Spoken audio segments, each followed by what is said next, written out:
जो गीत में गाने जा रहा हूं ऐतिहासिक गीत है, बड़ा कम सुनल हुई आप लोगों के, लेकिन कहा कवि जी भूमिका के अंदर भाव लिखे।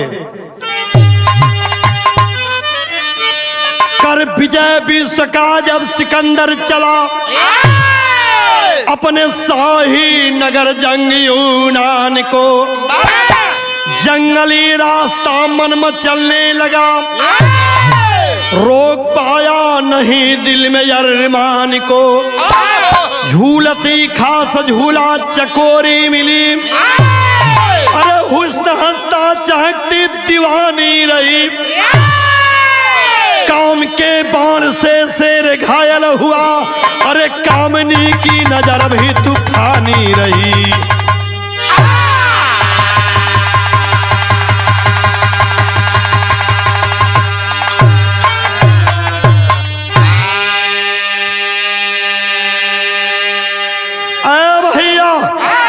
हिंदुस्तान सोने की नगरी थी, कभी हूड़ों ने इसे लूटा, कभी अफगानियों ने लूटा, कभी यूनानियों ने लूटा, तो इस देश पे कभी अंग्रेजों ने लूटा तो कभी मुस्लिमों ने लूटा, कभी सोने की चिड़िया के आज माटी के चिड़िया बना देलन।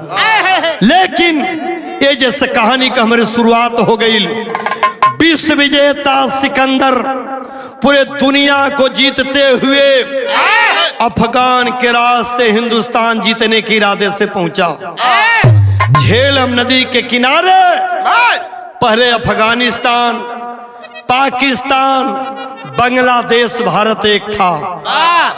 आकर के पाकिस्तान को डांकते हुए आकर के झेलम नदी पे अपना डेरा डाल दिया। वहां का राजा पोरस था। सुबह लड़ाई होने वाली है, तो कवि जी गजल के अंदर भाव लिखे, क्या लिखे?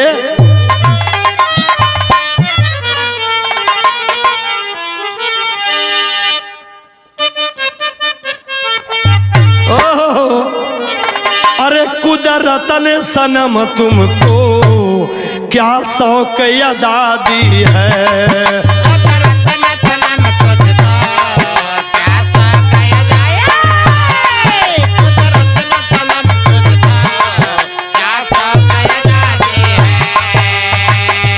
लेकिन कहानी समझला तो हम बताएं। सुबह सिकंदर पोरस की लड़ाई होने वाली है। सिकंदर के एक दुल्हन था जिसका नाम था थेइस। थेइस जानती है सिकंदर पोरस से पार नहीं पाएगा। सुबह आती है, थेइस के कलाई में राखी बांध देती रात को।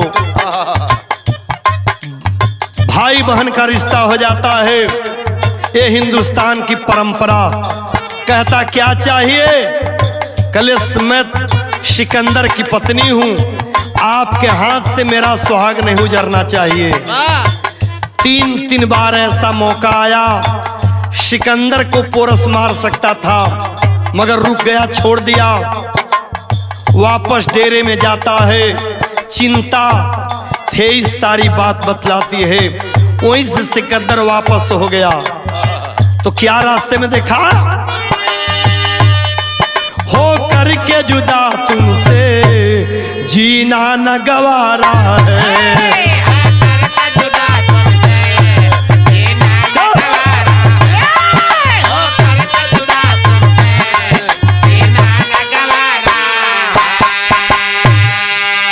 हो करके जुदा तुमसे जीना न गवारा है,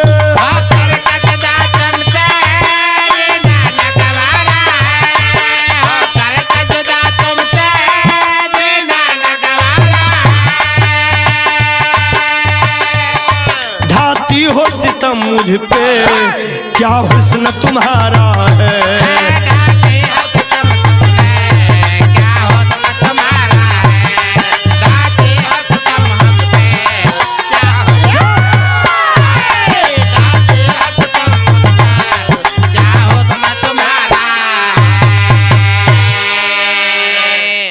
विश्व विजेता सिकंदर वापस जा रहा है।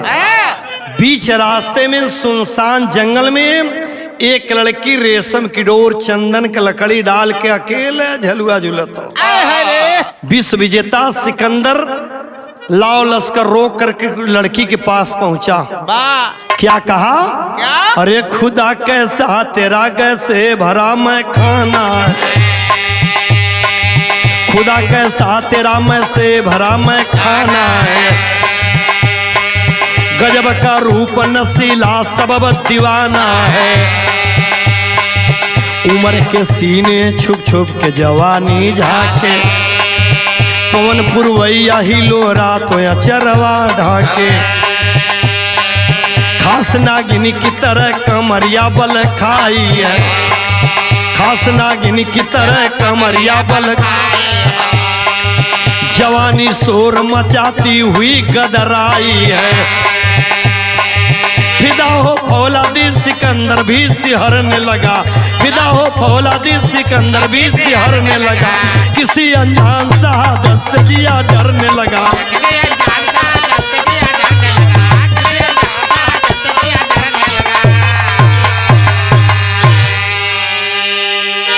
सिकंदर पहुंचा, पूरे विश्व में मैं भ्रमण किया, इतनी खूबसूरत लड़की आज तक मैं नहीं देखा। हिंदुस्तान में इतनी सुंदर लड़की, पहुंच करके लगा लो के झलुआ झुलावे, और झलुआ झुलावत हो, और एक बात का वर्णन पीछे से सिकंदर करत हो। का कहले तैसे कोमल के मास्टर का कहा?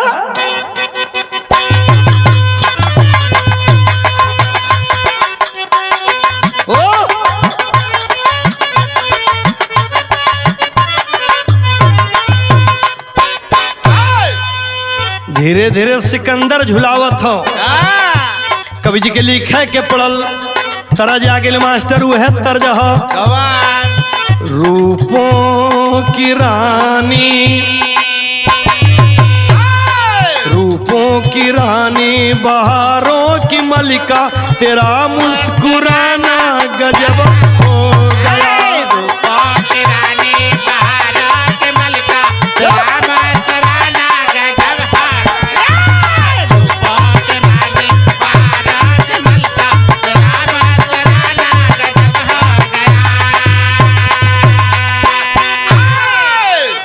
कवि जी भाव लिखलन का पीछे से झलुआ झुलावत है, कही बात कहत हो।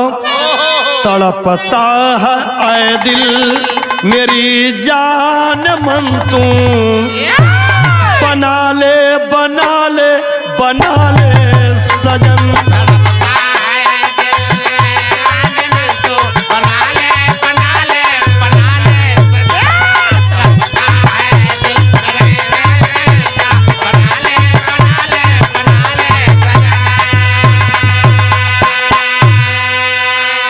एक बात और कहता है, रचा करके शादी में दुल्हन बनाऊं,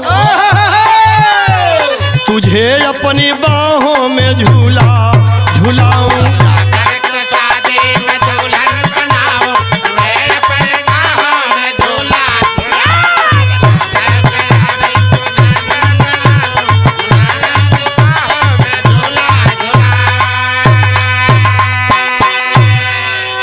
कहता है कि वैसे ना रीति रिवाज से शादी करब, हमरी दिलवा के ले चुकल हो। आज रचा करके शादी मैं दुल्हन बनाऊं, तुझे अपने बाहों में झूला झूलाऊं, खफा हो के बोली मायावी हसीना, तेरा खून पी जाऊं सिनकन कमीना, तेरा खून पी जाऊं सिनकुल कमीना।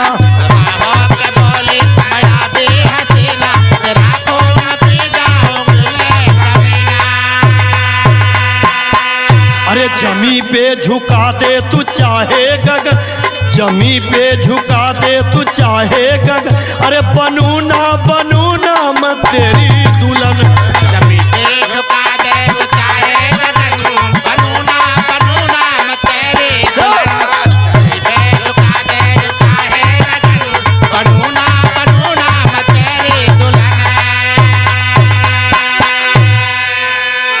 उतर गए झलुआ पले नीचे, झलुआ पले नीचे उतर के घोड़े में का सामान हाथे में ले ले, घोड़े में का सामान जाने ले पप्पू, चप्पलवा ना। हाँ चप्पलवा उठा लेलस। कल से उठाए जवन चप्पल मारम ना तो सिकंदर हुए कि भकंदर पता लग जाएगी। सिकंदर क्रोध में विश्व विजेता सिकंदर एक लड़की के सामने लाचार हालत में आज सिकंदर गनगन गनगन क्रोध में कांपने लगा। अरे दहकने लगा शेर जंगी का जौहर, नहीं रोक पाया बबर जंगी ज्वाला। अरे जुबान खींच कर तेरे हाथों में रख दूं, सिकंदर हूं फौलाद से लड़ने वाला। तेरी ऐसी हिम्मत तू लज्जा धराती। अरे खंजर से मेरे धस क्यों न खाती। लिया खींच खंजर थी खूनों की प्यासी, जिगर नाजनी का लगा तड़फड़ाने। मेरे मुगले आजम मुझे माफ कर दे, पकड़ के चढ़ तब लगी सर झुकाने। जब कलेस उठौले चप्पल सिकंदर कलस अरे निपुरिया के देखा चिंता ना। अब हम सोहरावत रही तो एक पता ना कि हम के हिला कड़कड़ा के निकाल के म्यान से तलवार धई के झोंटा पटक कले से बोटी बोटी काटना लगल नीचे से मेहरुआ मिनमिनाए। छोड़ा अरे भैया आप सिकंदर हवा कल। हाँ कल तोहरा तो हम रस्तवा जो है तोहर परीक्षा लेत रही। हम का जाने कि तोहरे सिकंदर के चक्कर में कोनो दूसर भकंदर आके हमके पटा ले हैं। हम जब से सुन ले ही कि सिकंदर ही रास्ते आने वाला है, हमार बड़ी दिल इच्छा हो कि ऐसे महान विभूति से, ऐसे महान शख्सियत से अगर हमार शादी हो जाए तो धन्य हो जाओ। सिकंदर कलेस हो जाले गलती न गलती भाई, जाने अनजाने में ना ही जानकारी रह। सिकंदर के साथ चल रहे, लेकिन मैं बता देना चाहता हूँ वो लड़की कौन थी। हिंदुस्तान का इच्छाधारी नागिन रहल।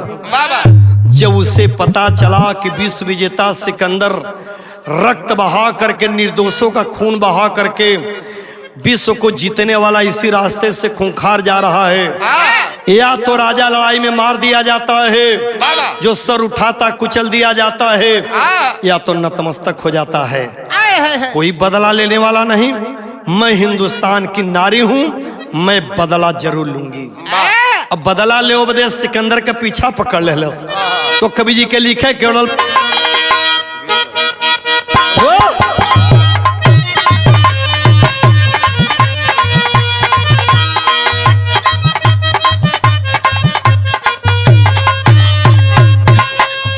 जब सिकंदर हड़कौले सो के नागिन रूपी लड़की होकर पैर पकड़ के कहलस। अब तरजू आ गई, कौनो लड़की अपने दुल्हा का दुल्हन बड़कई करत हो, का कहत हो।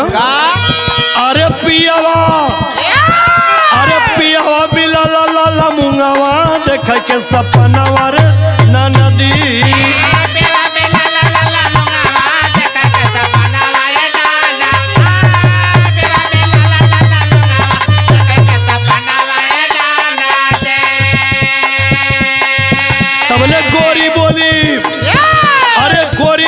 मधुरी बचनिया धई के चरनिया सजना।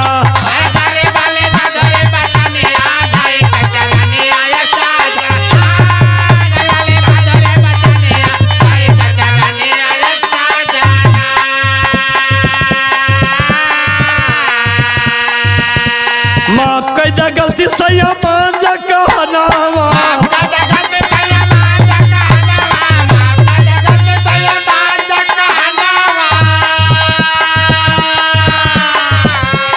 हम दुल्हन तो ही हमारा सजनवा, हम दुल्हन रही हमारा सजनवा, हम दुल्हन रही हमारा सजनवा। अरे मत में मातल हमारो बदनिया धई के चरनिया सजना।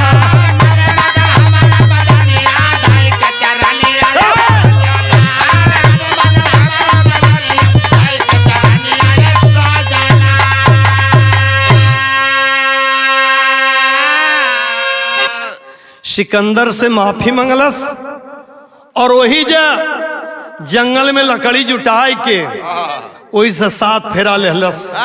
सिकंदर लेके चल दिया। एक दुल्हन जिसका नाम था थेई, सिकंदर की पहली पत्नी, दूसर की हिंदुस्तान से नागिन रूपी लड़की के लेके पहुंचल। जब अपने राज में पहुंचा तो राज में सुहाग रात का व्यवस्था हो। हर इंसान के जीवन में बड़ा 3 अनमोल रात आवेले। कौन कौन भैया? जन्म का रात, मृत्यु का रात और सुहाग रात। एक ही सुहाग रात होले, कोली काठी वालन का ना जोड़ल जाता। बारे पप्पू बना दे। हाँ तो ओकर ना जब सुहाग रात असली होले। देख लोग कहलन कि मेहरारू के पेटे में कुछ ना पचत। हम तो कहला जो जितनी मेहरारू पचा गई उतना केहू ना पचा। आज तक कहीं बतौले हो कि कोनो मेहरारू अपने बॉयफ्रेंड का नाम अपने पति से बतौले हैं? हाँ तो बकबका दी आदमी। तो ये से कल जो मेहरारू पचा गई नी पहुंच गई तो तरह जा गई का कहे कवि जी बहाव टेरी के अंदर लिखलन मतवाला तन सिकंदर का हुआ नागिन बनी बावरी लिया जहर का प्याला।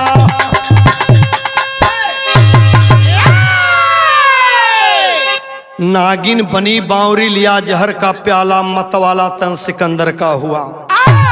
दूसरी दुल्हन नागिन रूपी दुल्हन को लेकर के सुहाग रात में सिकंदर जाता है।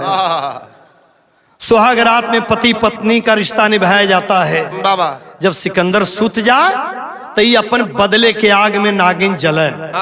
हिंदुस्तान की नागिन जलती थी।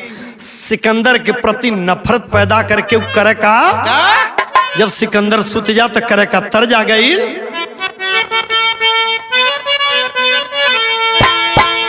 यह गीत हमारी मास्टर बजावत होन गुल गुल देहिया देखावा ताड़ू आँख मटकावा ताड़ू खालू कौन चाकी का आटा गोरिया बनल बाट पाठा।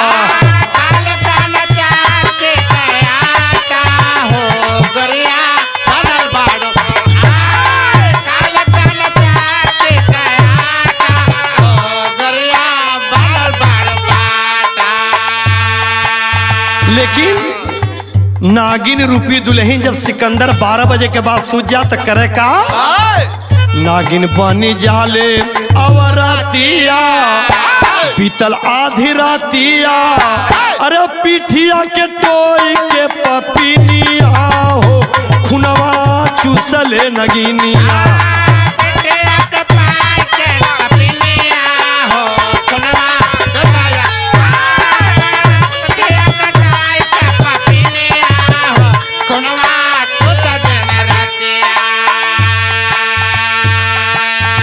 निदिया में सोए राजा जान नहीं पवल। निदिया में सोए राजा जान नहीं पवल। निदिया में सोए राजा जान नहीं पवल।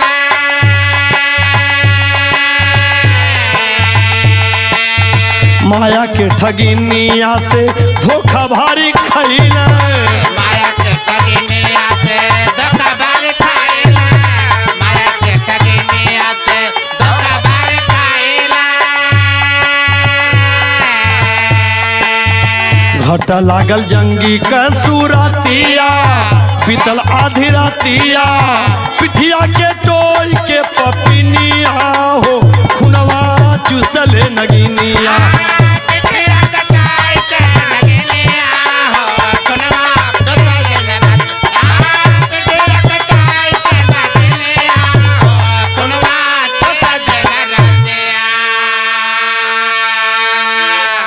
जब सिकंदर सुत जा वह नागिन बन जाती थी उसी सेज पे पीठ पे चफन करके सिकंदर के अपने शक्ति से खून खींचे लगल। 1 महीना के जाते जाते जिसके तलवार से पूरा विश्व कांपता था सिकंदर खटिया पकड़ ले। तो कवि जी विदेशिया के अंदर भाव लिखलन खुनवा का उलटी साहा तब करना लागे।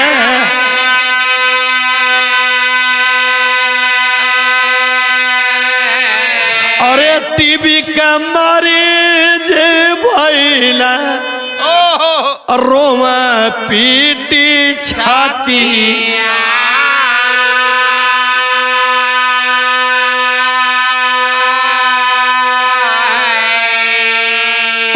बिरताई रोवे ई देसावा का लोगावा।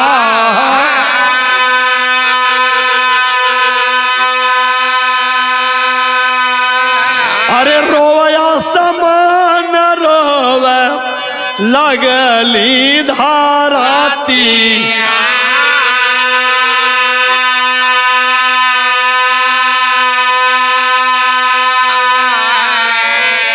कहलू कमान ऐसे एकर बची ना जिंदगिया।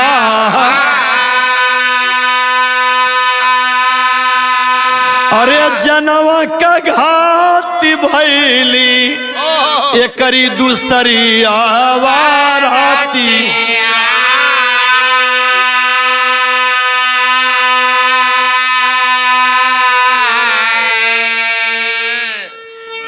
जिस सिकंदर से धरती कांपती थी, आसमान गरजता था, आज सिकंदर टीबी का मरीज हो गया। मुंह से उठे खून को उल्टी होए लगल, डोले भर का शक्ति ओकरी ना हो। लुकमान वैद बुलवाए गए, निजी वैद जिसका नाम लुकमान था। लुकमान आता है, नारी पकड़ता है, कहता टीबी का मरीज है, लेकिन हम लोगों की बातें मानेंगे भी नहीं। कल मैं मानूंगा। कल आप सरकार, जो आप हिंदुस्तान से दूसरी नारी लाए हैं, ये कोई आम औरत नहीं बल्कि इच्छाधारी नागिन है। यह तुम्हारी कर्म कैले हो। जब आप सो जाते हैं तो आपकी सारी शक्ति खींच लेती है। आप नहीं मानेंगे, मैं साबित करना चाहता हूं। कल क्या करना हो, ये लड़की की परीक्षा लेवे के हो।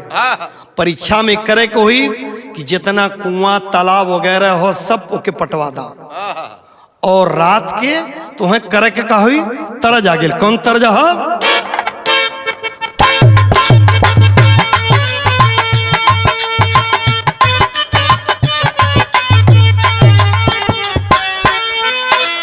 यह तर्ज हो। अरे पाली और झूमू का मंगायदा, नथुनी पर गोली चले तब बनवायदा।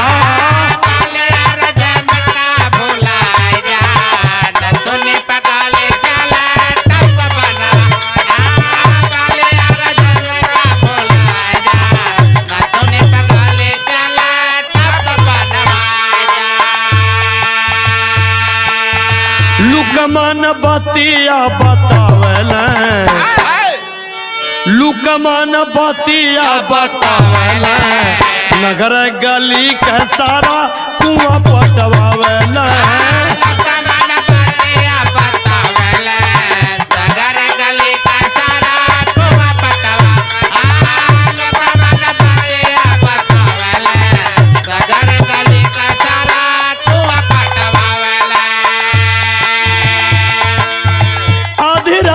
के राजा गैल मुरझाई,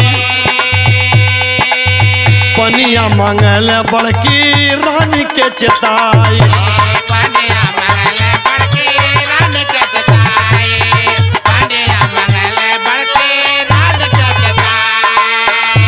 बड़की रानी पानी खोज नहीं पावली, वो बड़की रानी पानी खोज नहीं पावली, नगर गली का सारा कुआं पटवावल।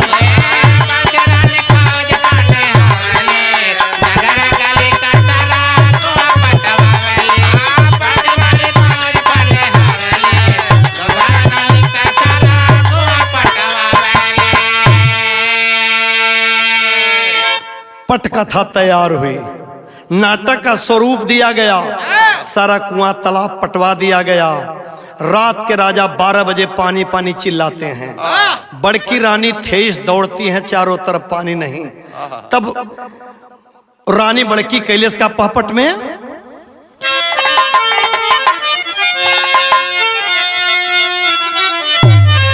बड़की रानी देखली चेहरा रनियारवाली, अब बहिनी काहे बन गईलू जहरवा रनियारवाली।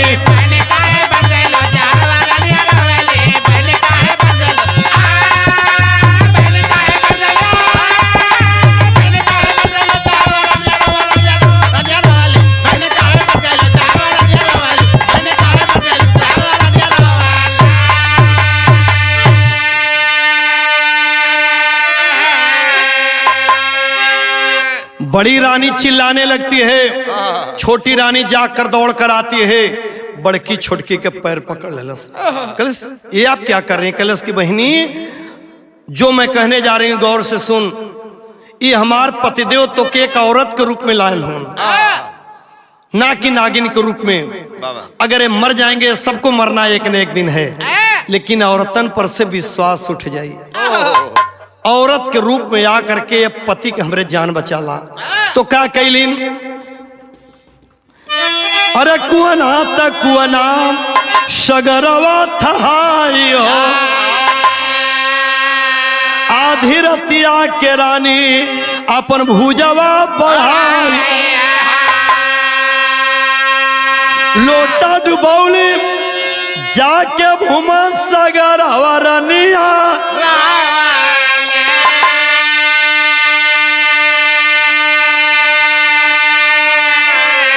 अरे पानी पियौली लाके तेही पहरवा रनिया रोवे।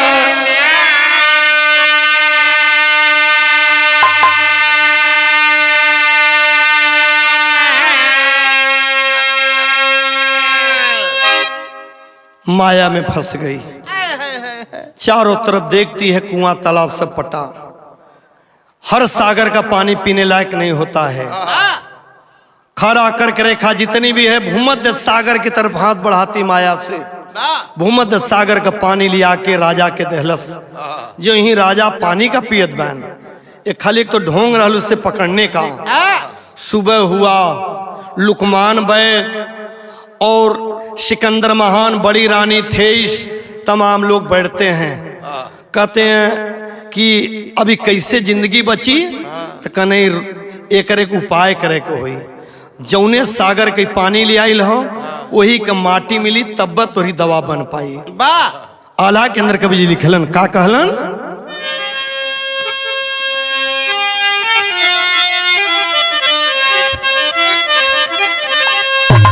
आज लुकमान वैद हिंदुस्तान के इच्छा धारी नागिन से बतावत हुआ, का कहलन? अरे कहा लुकमान ऐसे बचिना जिंदगिया, सुन ले बुरानिया हो बतिया हमारा।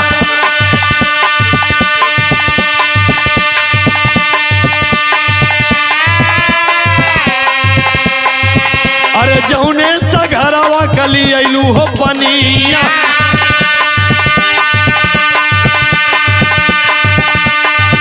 अरे जौने सघरवा कली अइलू हो पनिया,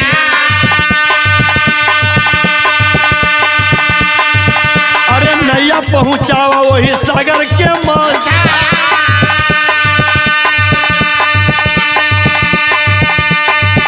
अरे धीरे धीरे नैया चलन सागर के ओरी,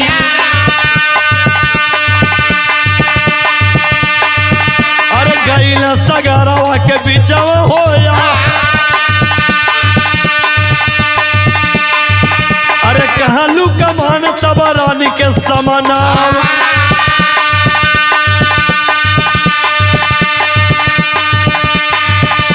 एक कहना हो ले भी मोरी माना,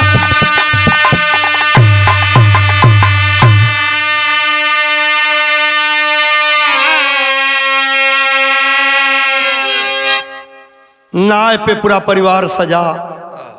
नागिन लेकर के भूमध्य सागर में जो ही पहुंचती है, नाव को बतलाती मैं इसी जगह के पानी ले गई। लुकमान बैद कहता कि एक काम तुम ही कर सकती हो, भूमध्य सागर के तलहटी में जाना होगा, माटी लाना होगा, वही मट्टी के दवाई बनी, तब भाई सिकंदर जी पई हैं, वरना जीवित नहीं रहेगा। आज कल मैं वादा कर रहा हूं, तुम अंदर जाओगी और वापस हम तुम्हें निकाल लेंगे, हम लोग धोखा नहीं करेंगे। हिंदुस्तान के लोग चाहे जीव जंतु बड़े साफ दिल के होलन। वह नागिन करती क्या है अंतिम लाइन में?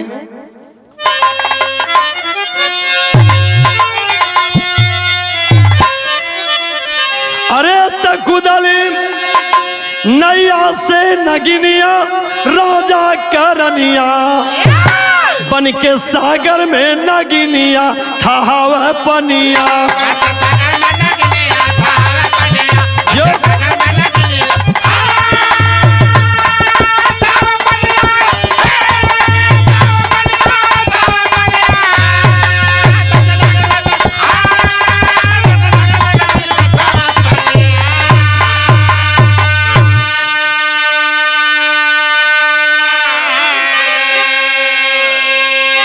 कूदे से पहले नागिन बतौले रहल कि जब हम कूदब ये हमार अंगुरी ना बल्कि पूंछ हो। जब हम मट्टी पा जाब तो हिलाइब तो खाली क्या पकड़ लिया हम नैया पर चली आई। और कैलेस का पहुंची पताल लोग मटिया उठाई और डाले हाँ बैद वही पोछी पे दवाई।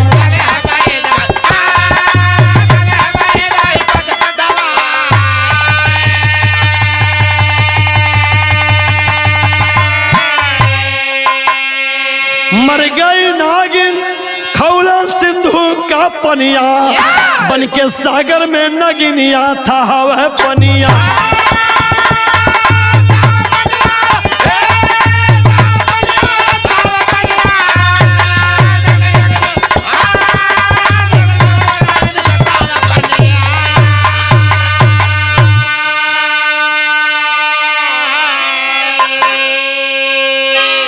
वादा के मुताबिक नागिन कुदल और जमीन में पहुंच करके जो ही मट्टी उठा के पहुंच ऐसे हिलौलस। सिकंदर के सामने लुकमान कहता कि वो मट्टी पा गई बुला ले। अरे ना भीतरों के मुआवा ने तब हम मूले बिना छोड़ी ना। उसमें ज्वाला बूटी नाम की दवा पहले से तैयार किए थे लुकमान, धोखा किया उसी पे डाला और धधक करके उसी में आग में खौल उठा और नागिन वहीं में मर जाती है। वहीं से आज भी वहां का पानी बराबर खौलल कराला। लोग ठेठ में कहने बड़वा नल का उत्पत्ति हो गई वहां पे तमाम। वहां से वापस आ गया तो ये हिंदुस्तान कहो वहां का बड़का पहलवान और ये ठीक है मरलहवा बरोबर हूँ। वहां के देवी देवता हमारे गांव का चुरैन, विदेश के देवी देवता हमारे देश का चुरैन बरोबर ही भी रहा हो। तो कहना बाका तो गुरु बिहारी गुरु रमन कवि बेचन है आभार। भरत जी भोला विश्वनाथ कहे नारा जिंदा।